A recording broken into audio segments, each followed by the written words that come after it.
საკმაოდ ესეთი საეჭვოდ სირიის ახალი გარდამავალი ხელისუფლების მხრიდან ხდება შეტაკებები ლიბანის საზღვარზე, სადაც ცხოვრობენ ზუსტად ესეთი შიიტი ჰეზბოლას ხარდამჭერი მოსახლეობა. ეს არის ძირითადად ბექას ველი არის, რომელიც მდებარეობს სირიასა და ლიბანის სასაზღვრო ზოლში და ესეთი წნეხს ახორციელებს ჰეზბოლაზე უკვე თავად სირიაც, ხო? არა მარტო ქვემოდან ისრაელიდან, სამხრეთიდან ისრაელი, არამედ სირია აღმოსავლეთიდან.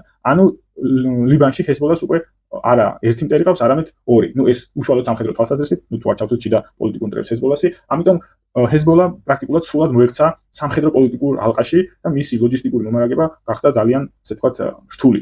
რთული იმ გაგებით, რომ ადრეც ვახსენე, საზღვაო მარშრუტები მას ასე ვთქვათ ბლოკირებული აქვს ისრაელის მხრიდან, რომ ირანმა ზღვით არ მიაწოდოს ფინანსებით თუ სამხედრო შეერაღება, ხოლო ავიაციით ისრაელი კატეგორიულად თხოვს ოფიციალურ ბეირუთს, რომ ირანული თვითმფრინავები არ მიიღოს ბეირუთის საერთაშორისო აეროპორტში. წინააღმდეგ შემთხვევაში ის დაბომბავს ბეირუთის საერთაშორისო აეროპორტს, ამიტომ ავიაციითაც არის საკმაოდ ასე ვთქვათ რთული ლოჯისტიკური უზრუნველყოფა.